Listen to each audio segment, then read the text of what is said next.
Assalamualaikum warahmatullahi wabarakatuh.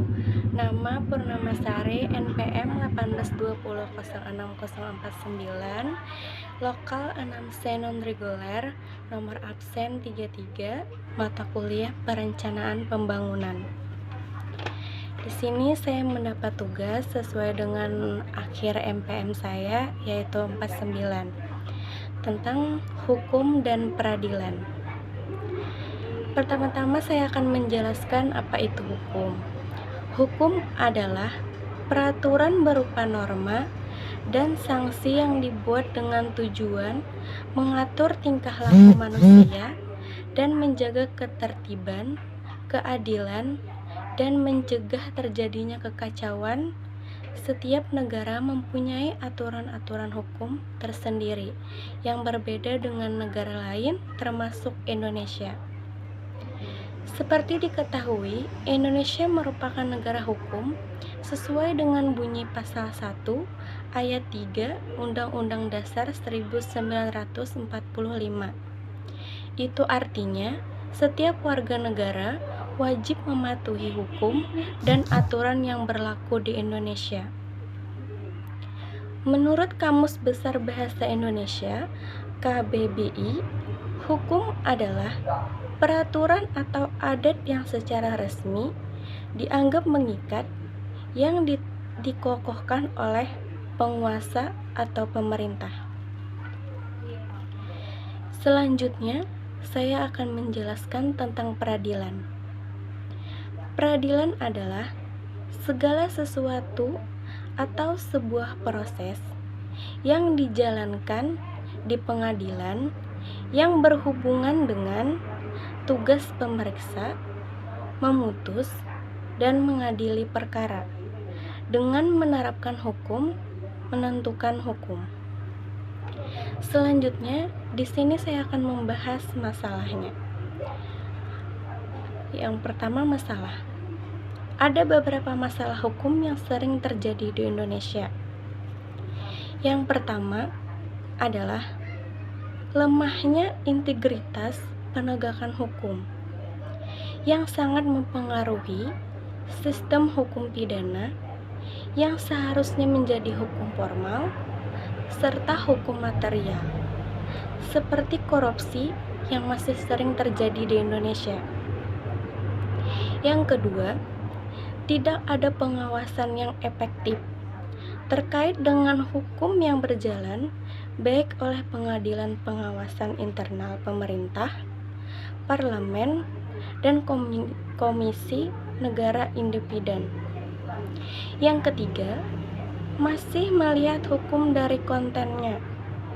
Sebenarnya, hukum yang berlaku di Indonesia saat ini masih menganut pada hukum yang berlaku saat pemerintah Belanda. Yang keempat, mentalitas praktisi hukum yang lemah. Masalahnya adalah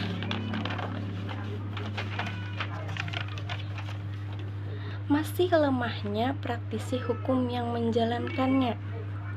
Yang kelima, struktur hukum yang overlapping kewenangan. Hal lainnya yang menyebabkan permasalahan hukum adalah struktur hukum Indonesia yang terkadang overlapping terhadap kewenangan yang ada. Yang keenam, sarana dan prasarana hukum kurang memadai.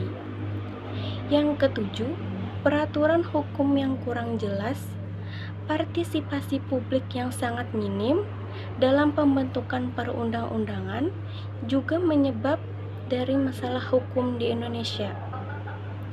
Yang kedelapan, independensi hakim masih bermasalah.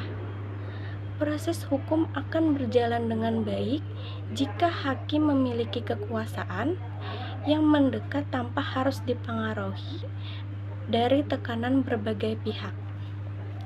Yang kesembilan, proses peradilan yang masih bermasalah. Yang kesepuluh, kesadaran hukum masyarakat yang kurang. Yang ke-11, lemahnya political will dan political action. Yang ke-12, penegakan hukum masih positifis legalitis.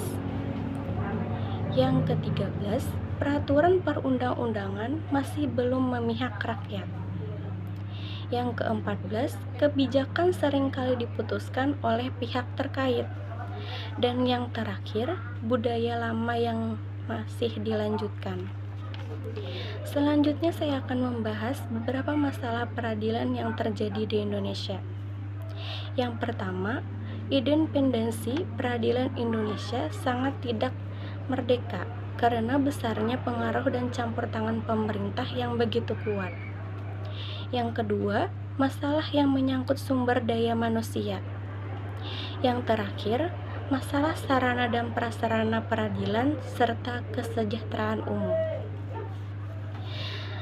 Selanjutnya saya akan membahas yang kedua, yaitu tujuan. Tujuan dari hukum adalah yang pertama, melindungi hak asasi setiap manusia. Yang kedua, menciptakan rasa keadilan bagi seluruh masyarakat tanpa mengenal kasta. Yang ketiga, menjadi petunjuk dalam pergaulan bagi setiap anggota masyarakat.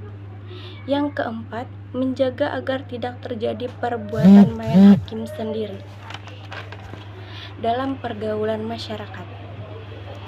Tujuan peradilan adalah menegakkan hukum dan keadilan. Kekuasaan kehakiman adalah kekuasaan yang merdeka untuk menyelenggarakan peradilan guna menegakkan hukum dan keadilan berdasarkan Pancasila demi terselenggaranya negara hukum Republik Indonesia.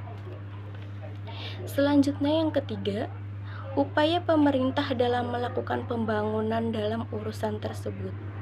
Upaya pemerintah dalam melakukan pembangunan hukum merupakan tindakan atau kegiatan yang dimaksudkan untuk membentuk kehidupan hukum ke arah yang lebih baik dan kondusif.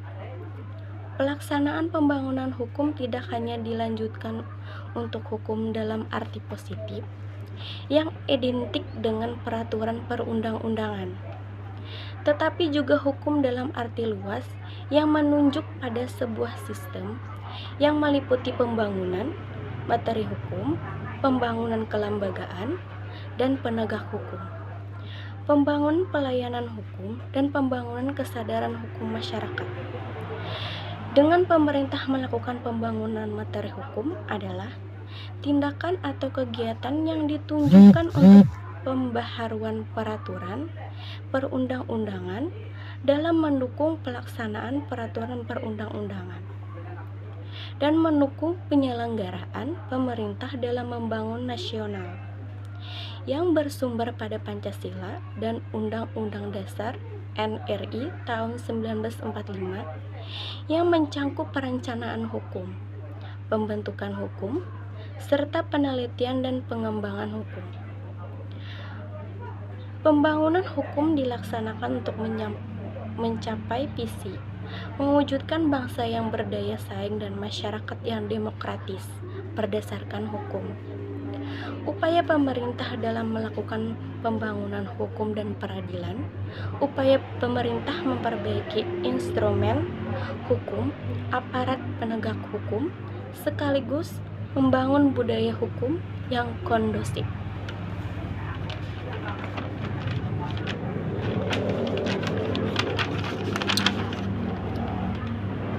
Selanjutnya, saya akan membahas yang keempat, lembaga pemerintah yang menanganinya.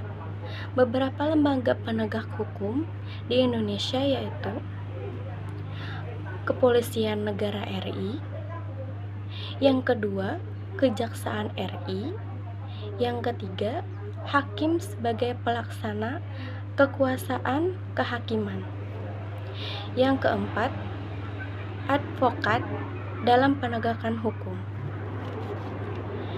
Selanjutnya, lembaga peradilan.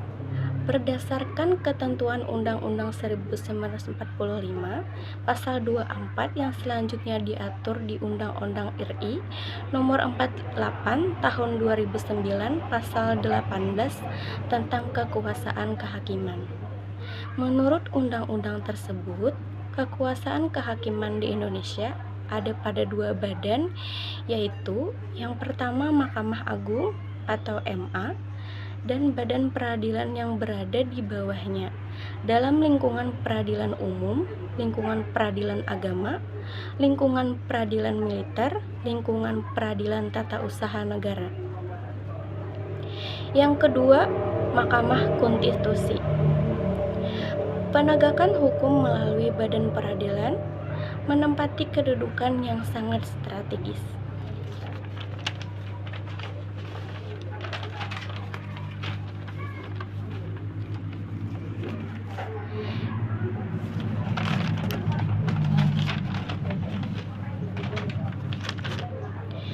Demikian penyampaian materi tentang hukum dan peradilan.